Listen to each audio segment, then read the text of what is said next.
ఏదన్నా పని మీద వెళ్తే డిప్యూటీ సీఎం గారి పేరు చెప్తున్నారు అధ్యక్ష. ఆయన చేయొద్దన్నారు, ఆయన ఆఫీస్ నుంచి చెప్పాలి, ఆయన మాట్లాడాలి, ఆయన వెళ్తే కలవట్లేదు అని డైరెక్ట్ గా చైర్మన్ గారు చెప్తారు అధ్యక్ష. ఆయన గెలిస్తే ప్రభుత్వం రాలేదు అధ్యక్ష, ఎమ్మెల్యేలు అందరూ ఉంటేనే ఆయన చైర్మన్ సీట్ లో కూర్చున్నాడు.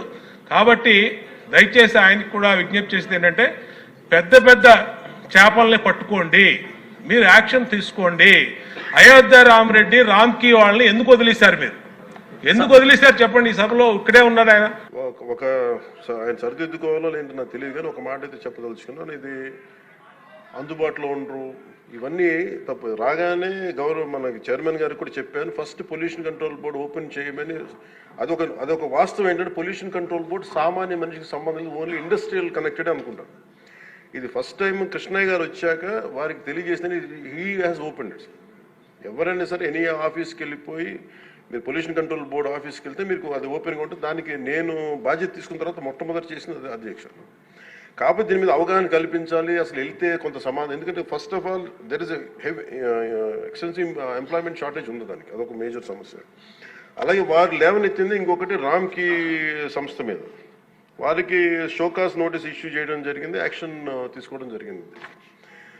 అలాగే చాలా వ్యర్థాలు వదిలేస్తున్నారు ఇవన్నీ. అంటే ఒక ప్రాబ్లం ఏముందంటే ఏదన్నా సరే స్ట్రిక్ట్ యాక్షన్ తీసుకోవాలి అంటే ఎన్ని ఇండస్ట్రీస్ మూతపడిపోతే మనకు తెలియదు అధ్యక్ష.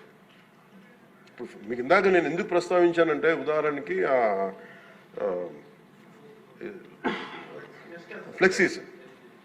ఇప్పుడు ఫ్లెక్సీలని వెంటనే మనందరికీ తెలుసు, ఫ్లెక్సీస్ మైక్రో లెవెల్ డిస్ట్రిబ్యూట్ అయిపోయి భూమిలోకి ఇంకిపోతున్నాయి, నీళ్ళలోకి వెళ్ళిపోతున్నాయి, గాల్లో కలిసిపోతున్నాయి, ఆ తిరిగి తల్లి గర్భంలోకి వెళ్ళిపోతుంది, ఇవన్నీ తెలుసు. కానీ ఏదైనా వెంటనే బ్యాన్ చేద్దామంటే it has become an employment source for many people. కొన్ని కుటుంబాలు రోడ్డు మీద పడిపోతాయి. సో దీనికి ఏం చేయాలి? దీనికి చాలా సహజ క్రమంలో తీసుకురావాలి, ఒక మార్పు పట్టుకురావాలి. చాలా సహజ క్రమంలో కొంత అవగాహన కల్పించాలి, వారికి కొంత తెలియజేయాలి.